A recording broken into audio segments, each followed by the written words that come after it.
Polda ini hanya untuk membawa dia ke wilayahnya kejaksaan ketika tahap 2. Jadi karena dia masih mbalelo nih, si Roy Suryo CS masih mbalelo, akhirnya diambillah dia.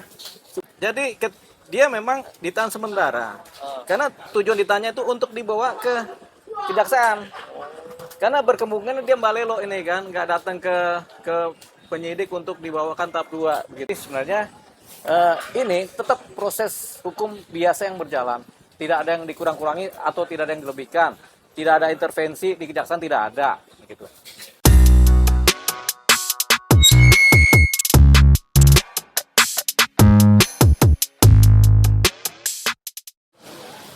Bang Deoli Pak, mungkin seperti yang abang pernah bilang sering banget kalau seorang Suryo itu tidak pantas, dihukum tidak layak ya.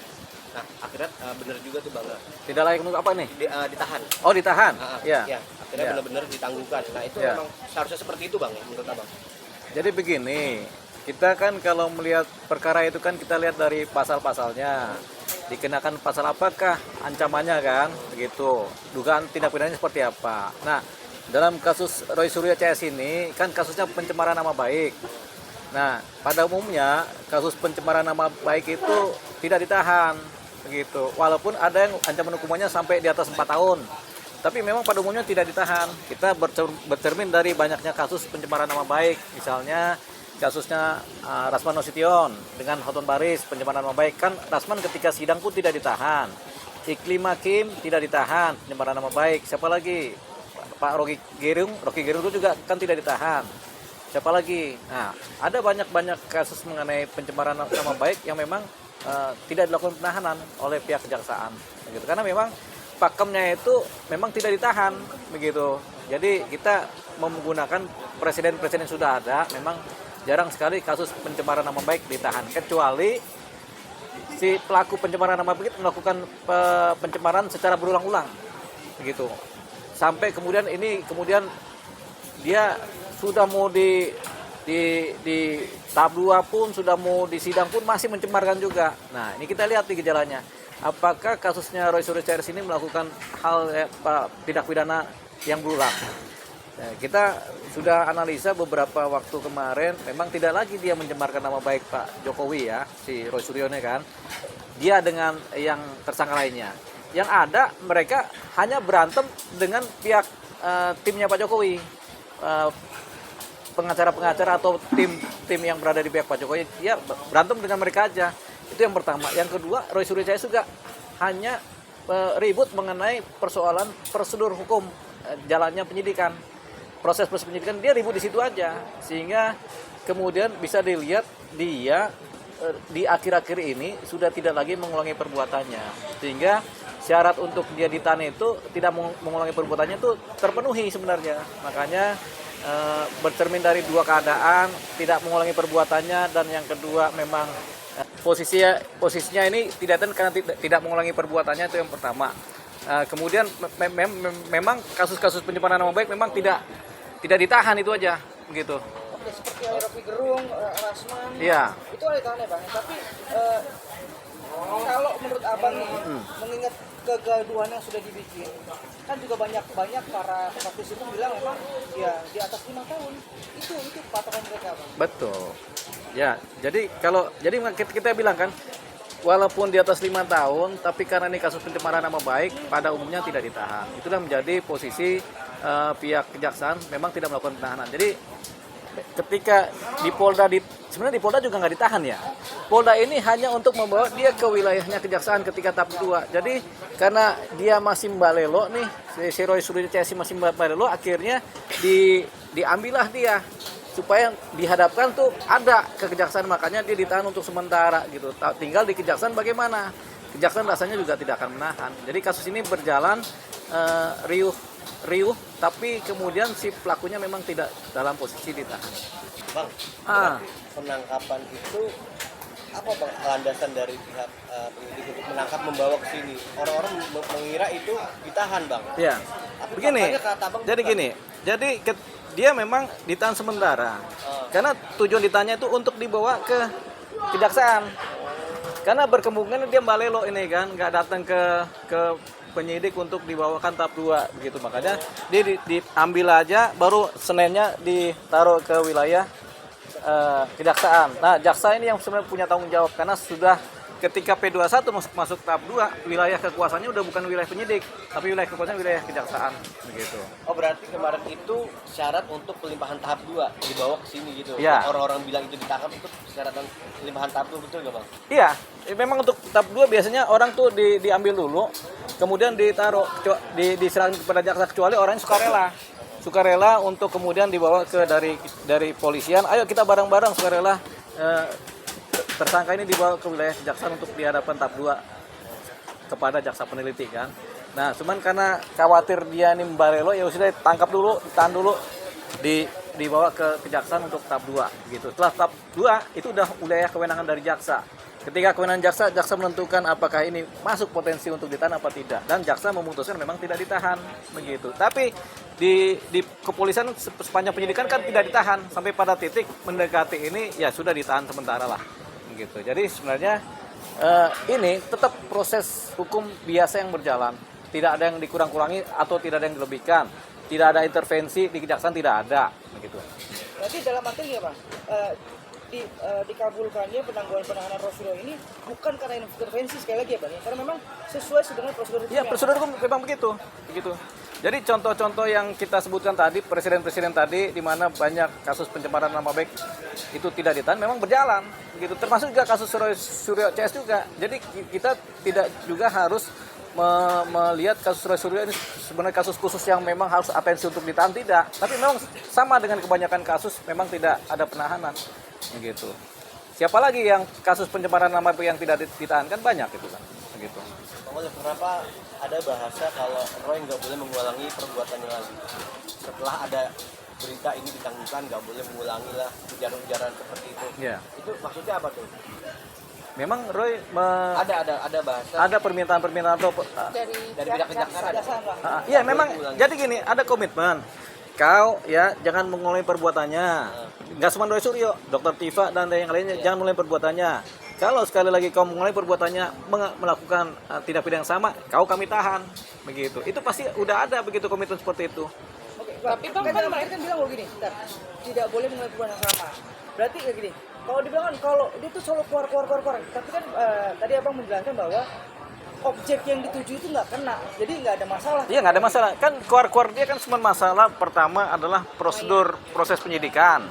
Pasti kan dia berantemnya di situ. Ini saya mau pra peradilan, saya mau begini-begini. Penyidikannya nggak beres, ada intervensi, kan begitu kan. Jadi yang mereka ributkan itu adalah proses penyidikannya. Itu yang pertama. Yang kedua, yang grupnya Roy Suryo CS ributkan itu adalah masalah berantemnya sama timnya Pak Jokowi. Kan itu ributnya begitu. Tapi unsur penghinaan terhadap Pak Jokowi sendiri udah nggak diulangi oleh mereka. Kita sudah lihatnya nggak ada menghina Pak Jokowi lagi. Cuman mereka cuma bilang kami punya keyakinan 99,9% itu kan begitu. Tapi itu keyakinan. Keyakinan kan boleh, tidak menghina kan begitu. Itu dia yang menjadi. Itu nggak masuk penghinaan. Nggak masuk dong, kan keyakinan mereka. Kita juga kan boleh punya keyakinan 99,9% ijazah Pak Jokowi asli. Tapi itu kan keyakinan kita. Belum tentu kebenarannya juga kan.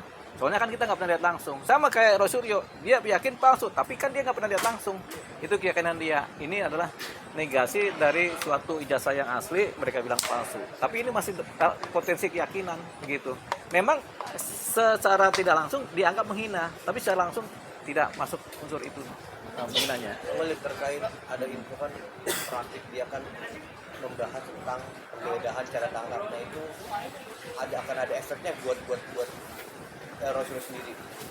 Prapit, ya namanya prapit itu kan langkah-langkah dan hak hukum dari pihak Roy Suryo kan. Jadi pra peradilan itu boleh dilakukan ketika dia rasa prosedur penanganan perkaranya tidak beres atau tidak prosedur. Yang kedua kalau mereka ditahan. Atau yang ketiga kalau bukti-bukti belum cukup kok mereka disiapkan disidangkan kan gitu. Jadi mereka boleh prapit untuk apapun juga sepanjang belum disidang. Kalau sudah hari pertama sidang dan prapit itu masih berjalan, prapit yang gugur. Begitu. Bentar ya. Bang, di kasus ini kan banyak sekali muncul nama, muncul purnawirawan, muncul segala macam. Ya. Ini mempengaruhi gak sih Bang dengan proses yang ada, dengan intervensi dan segala macam, nama besar 50 yang menjamin segala macam? Ya. Berpengaruh. Enggak, ini semua kebijakan dari pihak jaksa mengikuti pola-pola yang sudah ada. Ya, jadi di dalam wilayah kejaksaan mereka sudah punya prosedur mana yang harus ditahan, mana yang tidak perlu ditahan, begitu. Dan ini sifatnya diskretif ya, kebijakan berdasarkan undang-undang. Jadi di sana juga udah ada tuh. Jadi kasus pembunuhan ya pasti ditahan. Itu kasus penganiayaan berat pasti ditahan. Kasus pencurian pasti ditahan. Kasus pencurian pasti ditahan. Tapi kasus pencemaran nama baik pada umumnya tidak ditahan. Bang, penyebutan nama dari presiden kita sendiri juga itu bukan intervensi atau sebagai yang menunggangi atau yang menjamin dan lain-lain. Oh, siapa yang menyebut presiden kita Prabowo kan? Dua-duanya kan menyebut Makasih ya, atas Bang. atensinya Pak Prabowo. Oh, Pak Prabowo nggak ada atensi apa-apa. Ini kan dia kan wilayah eksekutif. Ini kan wilayah kejaksaan. Memang di wilayah eksekutif juga, tapi ini kan wilayah penegakan hukum. Jadi rasanya tidak ada intervensi dari Pak Prabowo Subianto. Memang ini pakemnya pihak kejaksaan begitu. Dari zaman dulu pihak kejaksaan begitu, karena sudah mereka punya pola begitu. Justru kalau pihak kejaksaan berpola yang bertentangan dengan pola-pola umum, ini yang kita pertanyakan gitu. Makanya kita selalu bilang di wilayah perkara ini Roy Suryo ini memang si Roy Suryo CS tidak akan ditahan. Mereka akan ikut sidang sama seperti Pak Rasman Nasution mengikuti sidangnya, sama kayak Iklim Hakim mengikuti sidangnya. Siapa lagi yang kasus pencemaran nama baik kan mengikuti sidangnya, mereka nggak ada yang ditahan. Berarti nggak ada intervensi maupun menunggangi ya, Bang? Ya, satu contoh perkaranya Haris Azhar kan dia lawan Pak Luhut kan nggak ditahan juga kan. Jadi memang itu yang dipakai oleh pihak kejaksaan. Begitu. Jadi nggak ada yang eksklusivitas terhadap perkara ini, nggak ada. Oh, satu lagi Bang. Kemarin ada pembahasan dari jaksa menawarkan RJ kepada Roy Suryo. Itu adalah prosedur hukum. Jadi dalam perkara pencemaran nama baik pihak kepolisian menawarkan RJ, baik kejaksaan juga harus menawarkan RJ juga. Ada kewenangannya, Bang? Ya, untuk Ada. kejaksaan? Kan RJ kan sudah diatur sekarang di KUHP kan. Jadi di pihak jaksa boleh menawarkan RJ dan ditawarkan, kamu RJ tidak RJ apa tidak? Jawabannya tidak. Sudah berarti tidak. Tapi kau jangan mengulangi perbuatannya ya supaya kami tidak tahan kan. Ya sudah. Gitu. Jadi jaksa menjalankan RJ ada di kasus pencemaran nama baik ada. Bang Oli, berarti dalam tahap yang sudah mendekati persidangan ini artinya menurut Bang Oli masih ada peluang untuk seorang Roy Suryo. Benar nggak? Masih ada peluang untuk Roy Suryo memperjuangkan kasusnya ini. Oh, masih ada. Karena ada pembelaan-pembelaan di wilayah persidangan di Pengadilan Negeri. Nanti kalaupun diputus ada banding diperjuangkan. Nanti kalau banding kalah juga ada kasasi diperjuangkan. Kita ambil contoh perkaranya inilah Pak Rasman Arif Nasution aja ya, yang jelas-jelas sama juga perkara pencemaran nama baik kan. Jadi dia berjuang tuh di tingkat pengadilan negeri, banding, kasasi pun sekarang dia juga belum ditahan juga kan, atau belum menjalankan masa hukuman kan, karena memang dia juga masih ke mana, ke PK. Tapi sebenarnya kan PK tidak menghalangi eksekusi, tapi kan Bang Rasman masih aja tunggu ini dari jaksa kan, tunggu tindakan dari jaksa. Nah sama juga begitu polanya. Roy Suryo akan begitu juga sampai ke kasasi itu dia nggak ditahan, begitu. Bang, prediksi abang terkait kasus ini kan nyata ya bang, sesuai dengan perspektif hukum sekali lagi ya bang, bahwa memang belum ditahan. Nanti kan masuk persidangan. Ya. Kalau perspektif hukum dan pandangan abang sebagai praktisi hukum untuk akhir dari kisah ini. Kisah ini baru berakhir 2 tahun ke depan. 2 tahun sampai 3 tahun karena ada banding, ada kasasi. Nah, bahkan bisa 3 tahun baru selesai nih kasus ini. Artinya sampai pemilu 2009 nih kasus baru selesai. Keburu hukumannya habis. Hukuman apa? Hukuman penjaranya. Karena kan di maksimal di 5 tahun ya. Enggak, kan belum dihukum dia. Nanti setelah kasasi putus dihukum baru dia jalanin. Bang, sepanjang itu memang prosedurnya seperti itu bang? Ya, Banding dan segala macam. ya memang seperti itu. Kecuali ada satu keadaan yang lain di mana ada suatu pidana yang berulang, di mana Roy Suryo kemudian ketika udah bikin komitmen tidak bikin perilaku yang berulang, ternyata dia tetap aja mengulangi perbuatannya atau menghilangkan barang bukti, ya bisa ditahan. Tapi itu kalau sekarang atas keputusan kewenangan dari jaksa atau ketika di sidang atas keputusan dari majelis hakim, ketua majelis hakim. Bang, mau nanya dong, yang kan ini bisa dibilang ini dipindahkan ya, maksudnya ada persidangan nanti untuk diadilinya di Jakarta Timur. Itu mungkin sistemnya seperti apa sih bang? Apa memang sudah diputuskan dari kejahatan? Ya, ini kan dia dulu waktu melakukan penghinaan kan ada di Jakarta Timur, ada di Jakarta Selatan, ada di Jakarta Pusat kan. Nah, itulah dari kewenangan dari jaksa menentukan apakah di timur atau apakah di selatan gitu. Tapi yang akan dipakai adalah laporan ketika pihak korban Pak Jokowi melaporkan dia melakukan dugaan tindak pidana di wilayah mana gitu. Yang pertama kali kan yang dilaporkan itu menjadi pakai ukuran gitu.